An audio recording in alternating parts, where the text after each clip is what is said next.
শুভ সকাল। তোমাদের তৃতীয় সপ্তাহের অ্যাসাইনমেন্ট অর্থাৎ ইংরেজি বিষয়ে দ্বিতীয় অ্যাসাইনমেন্টের এই আলোচনায় সকলকে স্বাগত জানাচ্ছি।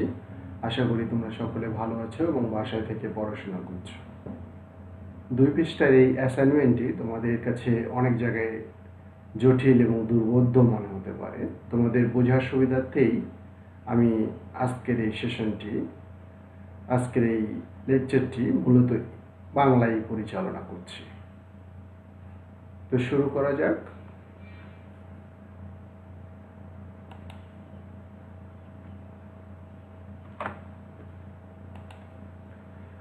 তোমরা এখানে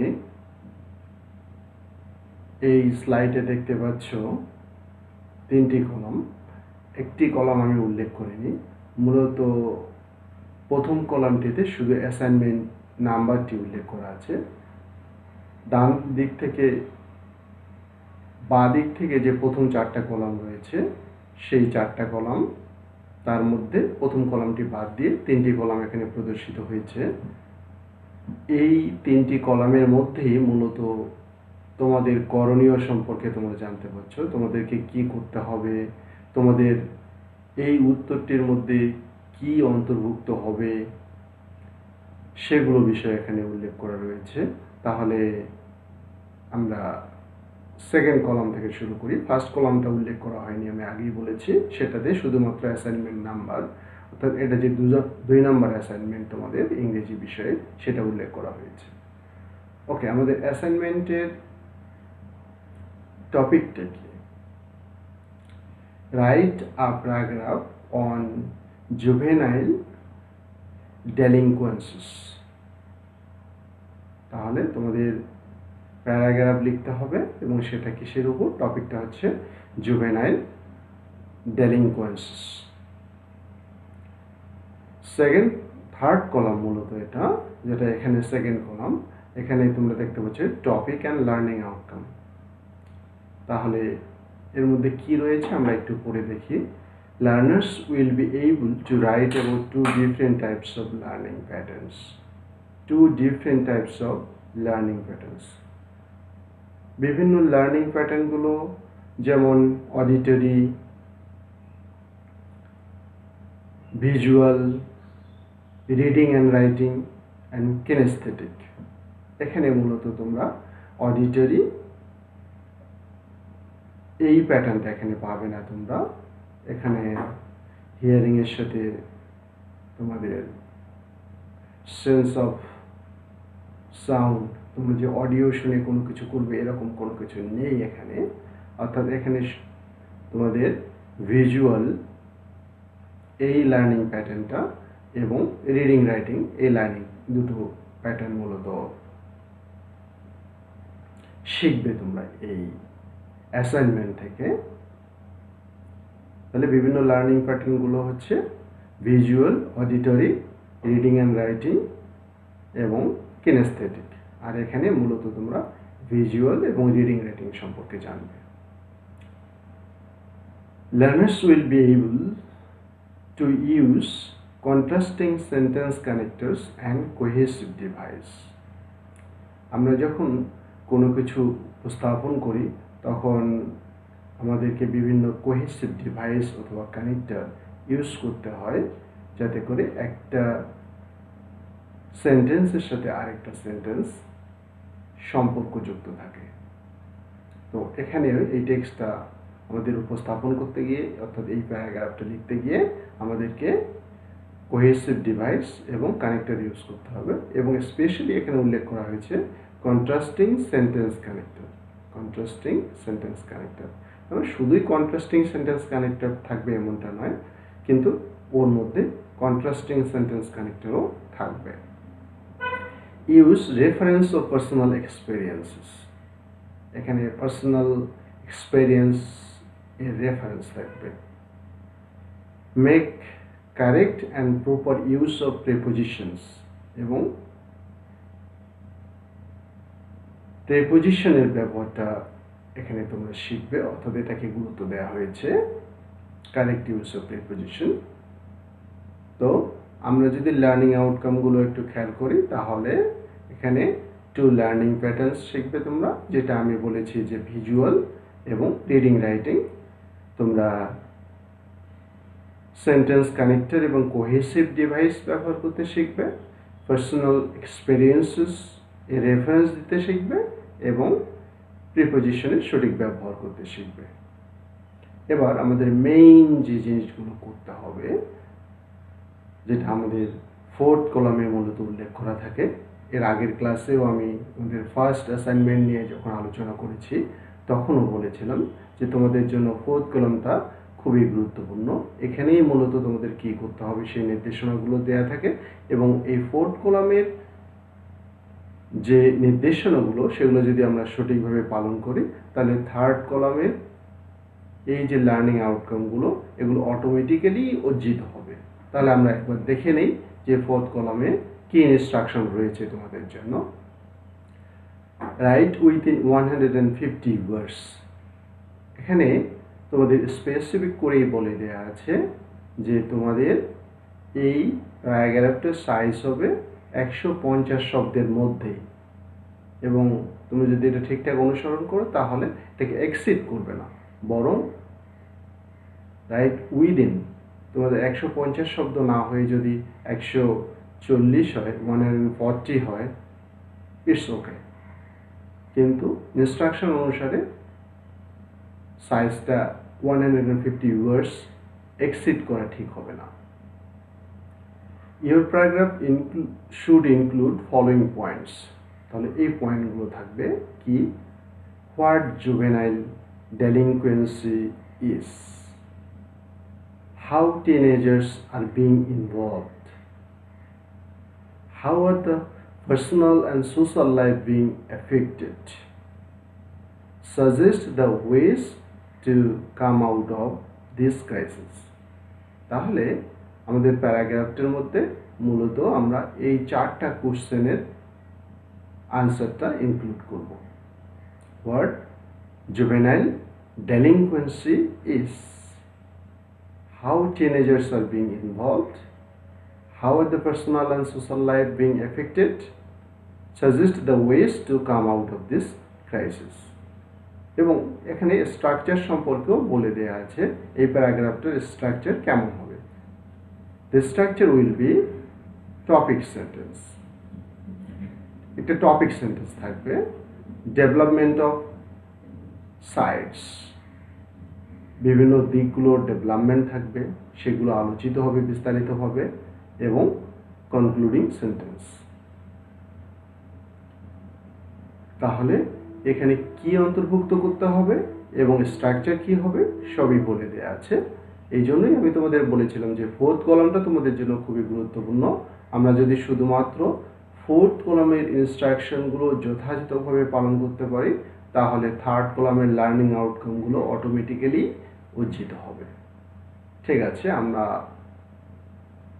সামনে এগোই। এখানে তোমাদের অ্যাসেসমেন্টের ডিরেকশন তোমরা দেখতে পাচ্ছ, directions for assessment performance criteria. এখানে তোমরা ইন্ডিকেটর দেখতে পাচ্ছ, এবং এখানে এক্সেলেন্ট হলে তোমরা এক একটা ইন্ডিকেটরে 4 আউট অফ 4 পাবা, গুড হলে 4 আউট অফ 3, অ্যাভারেজ হলে 2 আউট অফ 4, এবং যদি তোমাদের ভালো না হয়, যে ক্ষেত্রে তোমাদের ইমপ্রুভমেন্ট প্রয়োজন, সেক্ষেত্রে 1 পাবে আউট অফ 4। এবং 4টা ইন্ডিকেটর যেটা এর জন্য এই অ্যাসাইনমেন্টের জন্য নির্ধারণ করা হয়েছে, একটা হচ্ছে অর্গানাইজেশন, এটা তোমরা আগের যে তোমাদের অ্যাসাইনমেন্টটা ছিল, পূর্বের যে অ্যাসাইনমেন্টটা ছিল সেক্ষেত্রেও এই ইন্ডিকেটরটা তোমাদের ছিল, কাজে এটা সম্পর্কে তোমরা অলরেডি জানো, তারপরও আমি একটু বলছি। অর্গানাইজেশন আগে বলেছি, অর্গানাইজেশনটা কি, আমরা যখন কোনো কিছু উপস্থাপন করি তখন এখানকার যে সেন্টেন্সগুলো সেগুলো বিচ্ছিন্ন হবে না, একটার সাথে আরেকটা কানেক্টেড থাকবে, অর্থের দিক থেকে কানেক্টেড থাকবে এবং বিষয়ের দিক থেকেও সম্পর্কযুক্ত থাকবে। আর এটা করতে গিয়ে আমরা বিভিন্ন রকমের কানেক্টর এবং কোহেসিভ ডিভাইস ইউজ করে থাকি, যেটার কথা তোমাদের লার্নিং আউটকামে বলে দেওয়া আছে। তো এই অর্গানাইজেশনটা এটা যদি স্ট্রং লজিক্যাল অর্গানাইজেশন হয় according to the instruction with proper topic সেন্টেন্সটা আমরা যথাযথ একটা টপিক সেন্টেন্স উল্লেখ করে সেই টপিক সেন্টেন্স এর আলোকে এই অর্গানাইজেশনটা অর্থাৎ আমরা যে সেন্টেন্সগুলো যে বিষয়গুলো উপস্থাপন করব সেগুলো যদি ওয়েল অর্গানাইজড হয় তাহলে আমরা বলবো যে এর মানটা হচ্ছে এক্সেলেন্ট এবং তার জন্য তোমরা 4 আউট অফ 4 পাবে। যদি এটা মডারেট হয় 3 পাবে, যদি অ্যাভারেজ হয় তাহলে 2 পাবে, আর যদি ভালো না হয় অর্থাৎ তোমাদের ইমপ্রুভমেন্ট প্রয়োজন সেক্ষেত্রে 1 পাবে। এখানে নেক্সট ইন্ডিকেটরটা হচ্ছে information. Presentation of enough information collected from various sources. তুমি বিভিন্ন উৎস থেকে পর্যাপ্ত তথ্য কালেক্ট করে সেটা এর মধ্যে যদি ইনক্লুড করতে পারো তাহলে এক্সেলেন্ট এবং এর জন্য তুমি 4 পাবে। Moderate presentation of information from both text and other sources. তোমাদের টেক্সট এবং অন্যান্য সোর্স থেকে মাঝামাঝি পর্যায়ে একটা তথ্য উপস্থাপন করেছো তোমরা তাহলে সেটা গুড এবং এর জন্য 3 পাবে। Average presentation of information with mostly copying from text. মূলত তোমরা টেক্সট থেকে কপি করে যদি তথ্যগুলো উপস্থাপন করো তাহলে সেটা এভারেজ এবং এর জন্য 2 পাবে। Very poor presentation copying from only text. শুধু টেক্সট থেকে যদি হুবহু লিখো তাহলে এর জন্য 1 পাবে। প্রিয় শিক্ষার্থীবৃন্দ, এখানে তোমাদের একটা জিনিস মনে রাখা দরকার যে এই যে ইনফরমেশনগুলো তোমরা উপস্থাপন করবে এটা নিশ্চয়ই কোনো বই থেকে তোমরা বা ইন্টারনেট থেকে সার্চ করে তোমরা হুবহু উপস্থাপন করবে না। ইন্টারনেট থেকে তোমরা বিভিন্ন তথ্য কালেক্ট করে সেগুলো নিজেদের মতো করে উপস্থাপন করতেই পারো, কিন্তু যদি কোনো টেক্সট তোমরা ইন্টারনেট থেকে নিয়ে সেটা সরাসরি বা হুবহু উপস্থাপন করো তাহলে এর জন্য very poor presentation copying from only text এই ক্রাইটেরিয়ার মধ্যে পড়বে এবং তোমরা 4 মার্কে পাবে, অর্থাৎ 1 আউট অফ 4 পাবে। সেজন্য এটা করা যাবে না। একইভাবে ভোকাবুলারি এটা আগের মতোই, যদি wide range of vocabulary without repetition হয় তাহলে excellent. uses an adequate range of vocabulary with some inaccuracy in using words, সামান্য কিছু ভুল থাকবে এবং পর্যাপ্ত ভোকাবুলারি ব্যবহার করবে তাহলে গুড 3 পাবে। একইভাবে লিমিটেড রেঞ্জের মধ্যে থাকলে 2 পাবে এবং একবারে বেসিক ভোকাবুলারি যদি ইউজ করো এবং লট অফ রিপিটেশন থাকে তাহলে 1 পাবে। এবং তোমাদের লাস্ট যে ইন্ডিকেটরটা সেটা হচ্ছে গ্রামারের ক্ষেত্রে এখানে ওয়াইড রেঞ্জ অফ, এর আগেরটাতে আমরা দেখেছিলাম ওয়াইড রেঞ্জ অফ স্ট্রাকচার, এখানে কিন্তু স্ট্রাকচার না, এখানে তোমাদের এই ইন্ডিকেটরটা গ্রামার। এখানে wide range of prepositions correctly, তুমি যদি বিভিন্ন ধরনের প্রিপোজিশন সঠিকভাবে ব্যবহার করতে পারো সেটা এক্সেলেন্ট এবং এর জন্য 4 পাবে। এবং uses mostly correct prepositions তাহলে 3 পাবে এবং uses some incorrect prepositions এবং কিছু যদি ভুল প্রিপোজিশন ব্যবহার করো তাহলে 2 পাবে। এবং uses a lot of inappropriate prepositions, ভুল প্রিপোজিশন যদি ব্যবহার করো বেশ কিছু তাহলে এর জন্য নিড ইমপ্রুভমেন্ট অর্থাৎ 1 পাবে। তো তোমাদের অ্যাসেসমেন্টের ক্ষেত্রে মূলত এগুলো শিক্ষকদের জন্য আমরা এই ক্রাইটেরিয়াগুলো ইউজ করে তোমাদের স্ক্রিপ্টগুলো ইভ্যালুয়েট করব বা অ্যাসেস করব। আমরা 4th কলামটা যদি আরেকটু ভালো করে দেখি, এখানে তোমাদের যেখানে ইনস্ট্রাকশনগুলো বলে দেওয়া রয়েছে এবং তোমাদের আমি আগেই বলেছি যে এটা ভালো করে ফলো করলে অন্যান্যগুলো এমনিতেই অর্জিত হবে। তোমাদের 150 ওয়ার্ডসের মধ্যে হতে হবে আনসারটা। এর মধ্যে 4টা কোশ্চেনের আনসার যেন থাকে, এই কোশ্চেনের আনসারগুলো থাকবে। এর অর্থ এই নয় যে তোমরা এই কোশ্চেনের আনসারগুলো ভেঙে ভেঙে এক একটা প্রশ্নের উত্তর দেওয়ার মতো করে লিখবে।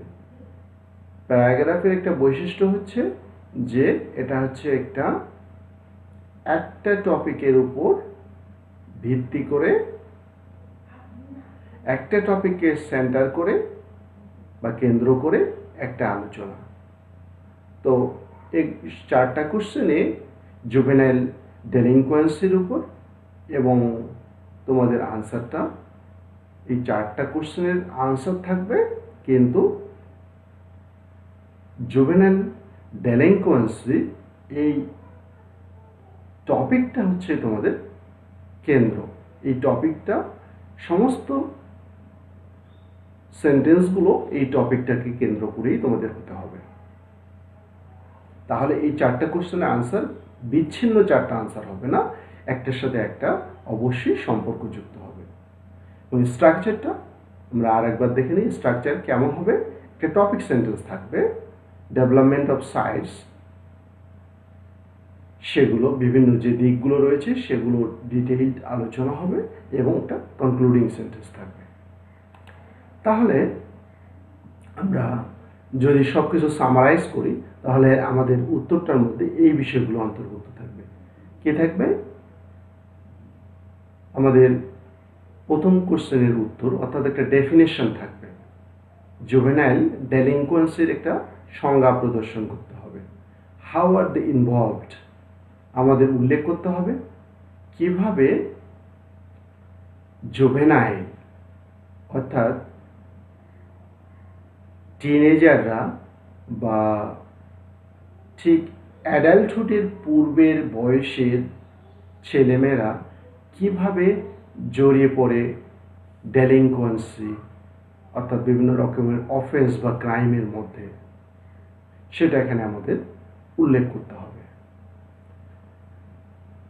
এরপরে সমাজ অথবা পরিবারগুলো কিভাবে অ্যাফেক্টেড হয় অর্থাৎ কনসিকুয়েন্স, রেজাল্ট বা ইফেক্ট, সেটা উল্লেখ করতে হবে। কিভাবে এর থেকে আমরা বেরিয়ে আসতে পারি, এই ক্রাইসিস, এটা একটা ফ্যামিলি বা সোশ্যাল ক্রাইসিস, এই ক্রাইসিসটা থেকে আমরা কিভাবে বেরিয়ে আসতে পারি অর্থাৎ সলিউশন উল্লেখ করতে হবে। আর কি উল্লেখ করতে হবে? আমাদের একটা টপিক সেন্টেন্স থাকতে হবে, একটা কনক্লুডিং সেন্টেন্স থাকতে হবে। মানে আমাদের এই 4টা বিষয় অন্তর্ভুক্ত করতে হবে এবং আমাদের একটা টপিক সেন্টেন্স থাকবে, একটা কনক্লুশন থাকবে। তাহলে আমরা একটু দেখি যে আমরা কি লিখতে পারি এই প্রশ্নগুলোর উত্তরে, এবং সমস্ত বিষয়গুলো কনসিডার করেই আমাদের আনসারটা তৈরি করতে হবে। শুরুতেই সাধারণত একটা টপিক সেন্টেন্স থাকে, কিন্তু আমি সবগুলো বিষয় এখানে যেহেতু গুছানো দেখাচ্ছি না, জাস্ট শুরু থেকেই আমি ডেফিনেশন থেকে দেখাচ্ছি। আমাদের একটা ডেফিনেশন দিতে হবে। ইট অর্থ এখানে জুভেনাইল ডেলিনকোয়েন্সি। আমরা যদি একটু আলাদা করে জুভেনাইল এবং ডেলিনকোয়েন্সি শব্দ দুটোর মানে দেখি, জুভেনাইল শব্দটা আসলে জুভেনাইল কাদেরকে বলা হয়? সেই টিনেজার বা সেই অ্যাডোলেসেন্টদের বোঝানো হয়ে থাকে যারা অ্যাডাল্টহুডে এখনো পৌঁছায়নি, অর্থাৎ অ্যাডাল্টহুডের পূর্ববর্তী যে বয়সটা সেটাকেই বয়সের ছেলেমেয়েদেরকেই জুভেনাইল বলা হয়ে থাকে। এই অ্যাডাল্টহুড এর বয়সটা আমাদের দেশে যেমন 18, অ্যাডাল্টহুড 18 হলে 18 বছর বয়স হলে আমরা তাকে অ্যাডাল্ট বলি। তো 18 বছর পূর্ববর্তী যে সময়টা সেটাকেই মূলত জুভেনাইল বলা হচ্ছে। ডেলিনকোয়েন্সি হচ্ছে মূলত এই জুভেনাইলদের দ্বারা সংঘটিত অপরাধ। তাহলে আমরা এখানে জুভেনাইল ডেলিনকোয়েন্সি এর সংজ্ঞাটা দিয়েছি। Juvenile delinquency means teenagers' activities which would be treated as crimes if they were adult. তাহলে জুভেনাইলদের সেই কর্মকাণ্ডগুলোকে বোঝানো হয়ে থাকে যেগুলো তারা যদি অ্যাডাল্টহুডে পৌঁছাতো, তারা যদি অ্যাডাল্ট হতো তাহলে সেগুলো অপরাধ হিসেবে বিবেচিত হতো। তার মানে মূলত অপরাধমূলক কর্মকাণ্ড, কিন্তু আইনের চোখে তাদের কম বয়সের কারণে, অ্যাডাল্টহুডে না পৌঁছানোর কারণে একই মাত্রায় অপরাধ হিসেবে বিবেচিত হয় না, সেই কর্মকাণ্ডগুলোকেই বোঝানো হয়ে থাকে। হাউ আর দে ইনভলভড, কিভাবে তারা জড়িয়ে যায়? এখানে অনেকগুলো ফ্যাক্টর কাজ করে, ফ্যামিলি ফ্যাক্টর, সাইকোলজিক্যাল ফ্যাক্টর এবং সোশ্যাল ফ্যাক্টর। আমরা যদি প্রথমে ফ্যামিলি ফ্যাক্টরের কথা ধরি, as for family factors, some parents pamper while some become indifferent to their children। এখানে দুটো জিনিস উল্লেখ করা রয়েছে। কিছু প্যারেন্টসের ক্ষেত্রে তারা অত্যধিক ভালোবাসা হয়তো ছেলে মেয়েদেরকে প্রদর্শন করে, তাদের আরাম আয়েসের কথা খুব ভালো মানে খুব খেয়াল রাখে, তারা যাই চায় তাই দিয়ে দিয়ে, এটাকে প্যাম্পারিং বলে। তো কিছু প্যারেন্টস এরকম প্যাম্পারিং করে থাকে, যেটা আসলে ছেলে মেয়েদেরকে সুস্থভাবে ভালোভাবে গড়ে তোলার জন্য যথাযথ নয়। আবার কিছু বাবা মা কি করে, some become indifferent to their children, তাদের ছেলে মেয়েদের প্রতি উদাসীন হয়ে যায়, তারা ছেলে মেয়ে কী করছে কোথায় যাচ্ছে খেয়াল করে না। এটাও আবার হচ্ছে ছেলে মেয়েদের সুস্থভাবে ভালোভাবে বেড়ে ওঠার জন্য সঠিক নয়, যথাযথ নয়। Besides, some parents show unfavorable treatment towards spouse and children। কিছু কিছু বাবা মায়েদের ক্ষেত্রে আমরা দেখে থাকি যে তারা ছেলে মেয়েদের প্রতি আনফেভারেবল ট্রিটমেন্ট, তাদের অ্যাপ্রোপ্রিয়েট যে ট্রিটমেন্টটা সেটা করছে না, সেটা ছেলে মেয়েদের ক্ষেত্রে এবং সেটা হতে পারে স্পাউসদের ক্ষেত্রে, অর্থাৎ হতে পারে হাজব্যান্ড ওয়াইফের ক্ষেত্রে, অর্থাৎ বাবা মায়ের ক্ষেত্রে বা মা বাবার ক্ষেত্রে। Such behaviors make them aggressive and lead them to crimes। এই সমস্ত আচরণ যখন ছেলেমেয়েরা পরিবারের মধ্যে খেয়াল করে, তখন এগুলো তাদেরকে অ্যাগ্রেসিভ করে তোলে, আক্রমণাত্মক করে তোলে, তাদের মনের উপর তাদের যে সাইকোলজিটা যেটা ডেভেলপ করছে সেখানে নেগেটিভ প্রভাব পড়ে, তারা অ্যাগ্রেসিভ হয়ে ওঠে, আক্রমণাত্মক হয়ে ওঠে এবং তাদেরকে অপরাধের দিকে ঠেলে দেয়। Social rejection and psychological problems also take them to offenses। এছাড়া সামাজিক কারণ হিসেবে সামাজিক রিজেকশন, কিছু কিছু ছেলে মেয়ে আমাদের সমাজের দ্বারাই রিজেক্টেড হয়। তারা সমাজ তাদেরকে স্বীকার করতে চায় না, সমাজ তাদেরকে অ্যাকসেপ্ট করতে চায় না, সমাজ তাদেরকে যথাযথ সম্মান দেয় না। এই রিজেকশন, এই যে সমাজ কর্তৃক প্রত্যাখ্যাত হওয়া, এই ছেলেমেয়েরাও অপরাধের দিকে চলে যায়। এছাড়া কারো কারো ক্ষেত্রে সাইকোলজিক্যাল প্রবলেম থাকে যেগুলো হয়তো আমরা খেয়াল করি না, সেগুলো তাদেরকে অপরাধের দিকে ঠেলে দেয়। এর কনসিকুয়েন্স কি? These involvements create chaos in both the families and the societies। আর এই সমস্ত কর্মকাণ্ডে যখন তারা জড়িয়ে যায়, অপরাধে জড়িয়ে যায়, তখন এগুলো পরিবারের ক্ষেত্রে যেমন বিশৃঙ্খলা সৃষ্টি করে, সমাজের ক্ষেত্রেও বিশৃঙ্খলা সৃষ্টি করে। Consequently, we often find the news of youth gangs committing crimes such as eavesdropping, stealing and hijacking। আর ফলস্বরূপ আমরা প্রায়ই সংবাদপত্রে দেখতে পাই যে বিভিন্ন জায়গায় ইয়ুথ গ্যাং গড়ে উঠেছে, এরকম জুভেনাইল গ্যাং গড়ে উঠেছে এবং তাদেরকে আমরা এই সমস্ত অপরাধে জড়িয়ে পড়তে দেখি। তারা হয়তো ইভটিজিং করছে, তারা হয়তো চুরি করছে, হাইজ্যাকিং করছে। সলিউশন কি? To curb this, curb means control, to curb this, government should ensure sound mental health and education for all the teenagers। সমস্ত টিনেজারদেরকে দুটো বিষয় নিশ্চিত করতে হবে, তাদের সাউন্ড মেন্টাল হেলথ, তাদের সাইকোলজিক্যাল প্রবলেম যেগুলো আমাদের দেশে খুবই উপেক্ষিত হয়। আমাদের হয়তো কোনো বাচ্চা আসলে সে মেন্টালি বা সাইকোলজিক্যালি সাফার করছে, আমরা সেটা ওভারলুক করে যাই এবং এই আমাদের যে ওভারলুকিং বা এই যে খেয়াল না করা, উপেক্ষা করা, এটা কিন্তু তাকে পরবর্তীতে সমস্যায় ফেলে দিতে পারে এবং সে অপরাধে জড়িয়ে যেতে পারে। কাজে আমাদের সাইকোলজিক্যাল হেলথ বা মেন্টাল হেলথের দিকে খেয়াল করতে হবে। তো সরকারের সেই মেন্টাল হেলথ এটা যেমন নিশ্চিত করতে হবে, সাউন্ড মেন্টাল হেলথ এবং সাউন্ড এডুকেশন এই দুটো নিশ্চিত করতে হবে, এবং সমস্ত টিনেজারদের জন্য, সমস্ত জুভেনাইলদের জন্য। Families should ensure good parenting and counselling. আমরা আগেই দেখেছি কারণ হিসাবে যে কোনো কোনো বাবা মা প্যাম্পায়ার করে, কোনো কোনো বাবা মা আবার ইনডিফারেন্ট হয়, তো দুটোই খারাপ। আবার কোনো কোনো বাবা মা পরিবারের হয়তো অন্যান্য সদস্যদের প্রতি আনফেভারেবল ট্রিটমেন্ট দেখাচ্ছে। এই সমস্ত কিছু হচ্ছে ছেলে মেয়েদেরকে অপরাধের দিকে ঠেলে দেয়, তাদের মধ্যে অপরাধ প্রবণতা গড়ে তোলে এবং তারা অপরাধী হয়ে ওঠে ভবিষ্যতে। তো পরিবারের নিশ্চিত করতে হবে তাদের প্যারেন্টিংটা যেন প্রপার হয়, বাবা মায়েদের কাছ থেকে যেন তারা সঠিক কেয়ারটা পায় এবং সঠিক কাউন্সেলিংটা পায়, good parenting and good counselling. তাহলে এটা হচ্ছে আমাদের সলিউশন জুভেনাইল ডেলিনকোয়েন্সি থেকে বেরিয়ে আসার জন্য। এরপরে আমাদের একটা টপিক সেন্টেন্স দেবো, যেটা মূলত আমরা শুরুতেই দেব। তো টপিক সেন্টেন্সটা আসলে টপিক সেন্টেন্স কি? টপিক সেন্টেন্স হচ্ছে এমন একটা সেন্টেন্স মূলত যেখানে ইন্ডিকেশন দেওয়া থাকবে আমরা কি লিখতে যাচ্ছি, আমার সমস্ত উত্তরটার মধ্যে কি অন্তর্ভুক্ত থাকছে টপিক সেন্টেন্সে আমরা তার ইন্ডিকেশন দিয়ে থাকি। টপিক সেন্টেন্সটা মূলত সেন্টেন্সের শুরুতে দেখা যায় এবং এখানে আমার প্যারাগ্রাফের মধ্যে আমি কি ডেভেলপ করছি, কোন আইডিয়াটা ডেভেলপ করছি, কি কি বিষয় অন্তর্ভুক্ত করছি তার ইন্ডিকেশন দেওয়া থাকে। আমাদের টপিক সেন্টেন্সটা এখানে তোমরা দেখতে পাচ্ছ। যেহেতু আমাদের টপিকটা জুভেনাইল ডেলিনকোয়েন্সি, আমরা অবশ্যই জুভেনাইল ডেলিনকোয়েন্সি দিয়েই শুরু করব।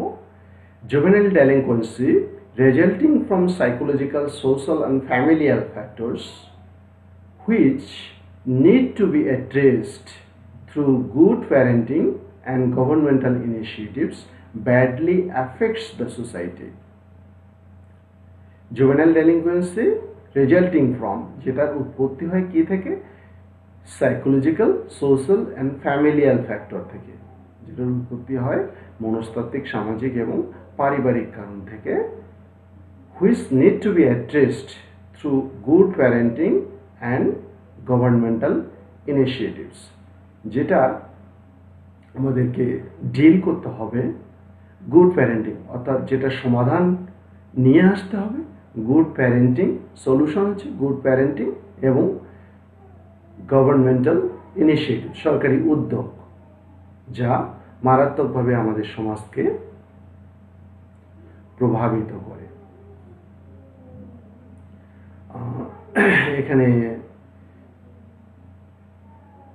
ফ্যাক্টরস, এখানে মূলত একটা কমা হবে এবং কমাটা এখানে ইনিশিয়েটিভসের এখানে শেষ হবে এবং একটা কনক্লুশন থাকবে। কনক্লুশন আমরা এরকম একটা কনক্লুশন দিতে পারি, today's juvenile is the future leader, we should therefore give highest priority to take them on track.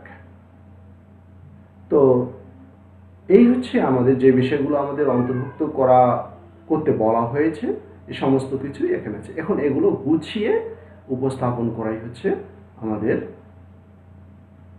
কাজ। তাহলে আমাদের আনসারটা কেমন হতে পারে? এটা হচ্ছে আমাদের একটা কমপ্লিট আনসার। জুভেনাইল ডেলিনকোয়েন্সিস, এটা আমাদের টাইটেল। টপিক সেন্টেন্সটা তুমি শুরুতে দেখতে পাচ্ছ। Juvenile delinquency resulting from psychological, social and familial factors which need to be addressed through good parenting and governmental initiatives badly affects the society. It means teenagers' activities which would be treated as crimes if they were adult. As for family factors, some parents pamper while some become indifferent to their children. Besides, some parents show unfavorable treatment towards spouse and children. Such behaviors make them aggressive and lead them to crimes. Social rejection and psychological problems also take them to offenses. These involvements create chaos in both the families and the societies. Consequently, we often find the news of youth gangs committing crimes such as ifteasing, stealing, and hijacking. To curb this, government should ensure sound mental health and education for all teenagers. Families should ensure good parenting and counseling. Today's juvenile is the future leader. We should therefore give highest priority to take them on track. এবং এর মধ্যে আমাদের সমস্ত আনসারটা আমরা শেষ করেছি 150 ওয়ার্ডসের মধ্যে। যেহেতু আমাদের 150 ওয়ার্ডস এখানে রয়েছে, যেহেতু আমাদের বলেই দেওয়া রয়েছে যে আমাদের আনসারটার মধ্যে 150 শব্দের মধ্যেই থাকবে, এর বেশি হবে না। এবং আমাদের লার্নিং আউটকামের মধ্যে বলা ছিল যে আমরা প্রিপোজিশনের ব্যবহার, এখানে সঠিক প্রিপোজিশনের ব্যবহার শিখব। এবং এখানে তোমরা দেখতে পাচ্ছ ব্লু কালার্ড যে ওয়ার্ডগুলো রয়েছে, from, through, to, to, in, of, to, for, to, এগুলো হচ্ছে প্রিপোজিশন। আমাদের এখানে কোহেসিভ ডিভাইস অথবা কানেক্টর ব্যবহারের কথা বলা হয়েছিল, যেটা আমরা শিখব।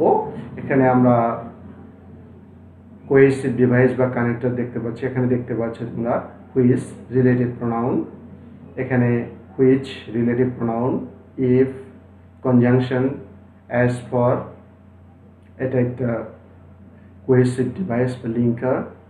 এখানে একটা দেখতে পাচ্ছ কোহেসিভ ডিভাইস, বিসাইডস, এটা একটা শুরুতে ব্যবহার হয়েছে কোহেসিভ ডিভাইস। এখানে কনসিকুয়েন্টলি, এখানে বোথ অ্যান্ড দেয়ারফর, এগুলো হচ্ছে কোহেসিভ ডিভাইস এবং কানেক্টর। এবং আমাদের স্পেশালি বলে দেওয়া ছিল যে আমরা কন্ট্রাস্টিং কানেক্টর বা কন্ট্রাস্টিং কোহেসিভ ডিভাইস ব্যবহার করব। এখানে যদিও কন্ট্রাস্টিং কোহেসিভ ডিভাইস খুব বেশি ব্যবহার করা হয়নি, এখানে while, এটা হচ্ছে contrasting. Some parents pamper while some become indifferent to their children.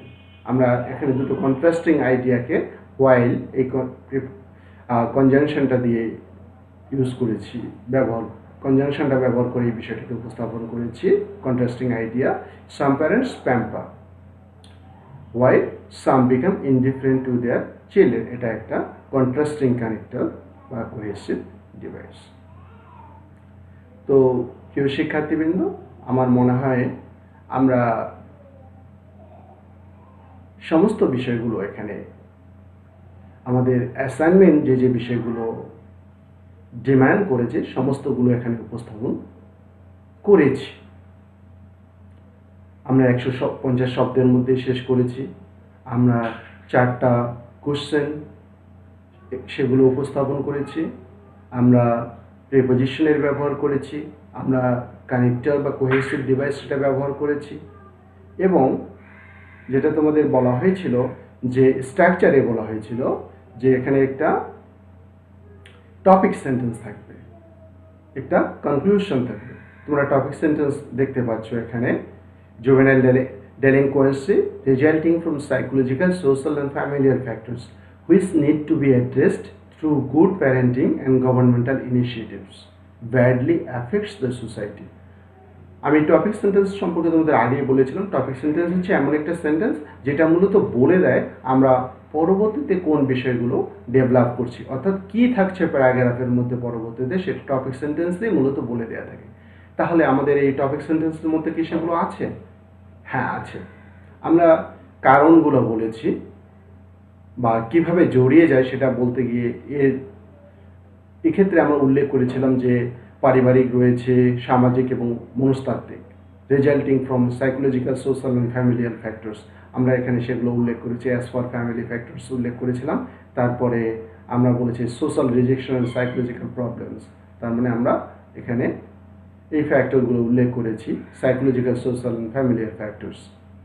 তারপরে আমরা বলেছি যেটা অ্যাড্রেস করতে হবে, which need to be addressed through good parenting and governmental initiatives, তার মানে আমরা এর সলিউশন কিভাবে পাবো সেটা বলেছি যে গুড প্যারেন্টিং এবং গভর্নমেন্টাল ইনিশিয়েটিভের মাধ্যমে আমরা পাবো। এটা আমরা টপিক সেন্টেন্সেই বলে দিয়েছি এবং পরবর্তীতে আমরা এখানে আলোচনা করেছি যে to curb this government should ensure sound mental health and education for all teenagers. এখানে সরকারি উদ্যোগের কথা আমরা বলেছি, তারপরে আমরা পারিবারিক উদ্যোগের কথা বলেছি যে পরিবারকেও নিশ্চিত করতে হবে good parenting and counselling.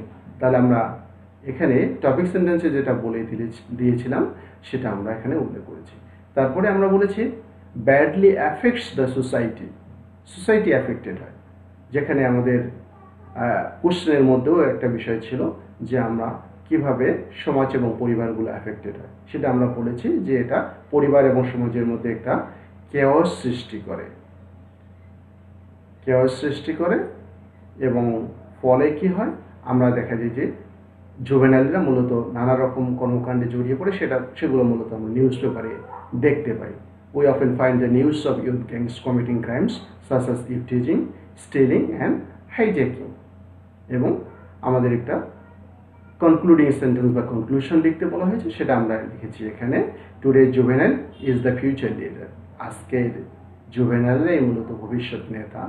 We should therefore give highest priority to take them on track. তাই আমাদের এই বিষয়টা কখনোই অবহেলা করা ঠিক হবে না, আমাদেরকে তাদেরকে সঠিক পথে নিয়ে আসতে হবে এবং এক্ষেত্রে আমাদেরকে হাইয়েস্ট প্রায়োরিটি দিতে হবে। তাহলে আমরা এখানে স্ট্রাকচারটা মেনটেন করেছি, আমরা একটা টপিক সেন্টেন্স দিয়েছি, মূলত এখানে যা উল্লেখ করেছে সেগুলোই ডেভেলপ করা হয়েছে। আমরা কোশ্চেন যেগুলো ডিমান্ড করেছে, কোশ্চেন ডিমান্ড করেছিল এখানে মূলত ফ্যাক্টরসগুলো, অর্থাৎ কীভাবে তারা জড়িয়ে যায়, তারপরে হচ্ছে সমাজ কীভাবে অ্যাফেক্টেড হয়, অর্থাৎ কনসিকুয়েন্স বা রেজাল্ট, এবং আমরা কীভাবে এর থেকে বেরিয়ে আসতে পারি অর্থাৎ সলিউশন। এই তিনটা সাইট এখানে ডেভেলপ করার কথা বলা হয়েছিল, যেটা আমাদের স্ট্রাকচারে বলে দেওয়া ছিল ডেভেলপমেন্ট অফ সাইটস। তাহলে এই তিনটা সাইটে আমরা ডেভেলপ করেছি। এখানে ফ্যাক্টরগুলো আমরা উল্লেখ করেছি, এরপরে আমরা কনসিকুয়েন্স উল্লেখ করেছি এবং সলিউশন উল্লেখ করেছি। তাহলে আমাদের এই আনসারটা সমস্ত কিছুই যেটা কোশ্চেন ডিমান্ড করেছে সেগুলো রয়েছে। এখানে টপিক সেন্টেন্স রয়েছে, ডেভেলপমেন্ট অফ সাইটস, যে তিনটা সাইট এখানে উল্লেখ করা হয়েছে, তিনটা সাইটের কথা বলা হয়েছে যেগুলো আমাদের কোশ্চেন আনসারের মধ্যে থাকতে হবে, সেগুলো আমরা সবই উল্লেখ করেছি। একটা হচ্ছে ফ্যাক্টরস, তারপরে হচ্ছে ইফেক্ট বা কনসিকুয়েন্স, এরপরে হচ্ছে সলিউশন, এবং আমরা কনক্লুশন এবং টপিক সেন্টেন্স উল্লেখ করেছি। তো প্রিয় শিক্ষার্থীবৃন্দ, আমার মনে হয় তোমরা বুঝতে পেরেছো যে জুভেনাইল ডেলিনকুয়েন্সি আসলে কি, এবং এই কোশ্চেনের এই অ্যাসাইনমেন্টটা কমপ্লিট করতে গিয়ে তোমাদের কিভাবে আনসারটা প্রস্তুত করতে হবে। তোমাদের আমি আর একটা কথা বলে দিচ্ছি, তোমাদের যেমন বলেই দেওয়া ছিল তোমরা কোনো টেক্সট বা কোথাও থেকে যদি কপি করে হুবহু লেখো তাহলে তোমরা 4 মার্কস পাবে, অর্থাৎ 1 আউট অফ 4 পাবে এক একটা ইন্ডিকেটরের জন্য। তাই আমি যে আনসারটা এখানে তোমাদের জন্য একটা স্যাম্পল আনসার তৈরি করেছি, তোমরা অবশ্যই এই আনসারটা হুবহু উল্লেখ করবে না। এই আনসারটা কেউই তোমরা হুবহু তোমাদের খাতায় লিখবে না, তোমাদের অ্যাসাইনমেন্টে লিখবে না। তোমরা অবশ্যই এর থেকে হেল্প নিতে পারো, তোমরা এর থেকে জাস্ট শিখলে যে তোমরা কিভাবে আনসারটা তৈরি করবে, তোমাদের এর মধ্যে কোন কোন বিষয়গুলো থাকবে, কিন্তু তোমরা অবশ্যই আমার এই আনসারটাই হুবহু তৈরি করবে না, আমার এই আনসারটাই হুবহু তোমাদের অ্যাসাইনমেন্টে লিখবে না। তো প্রিয় শিক্ষার্থীবৃন্দ, আজকে এ পর্যন্তই। ধন্যবাদ সকলকে।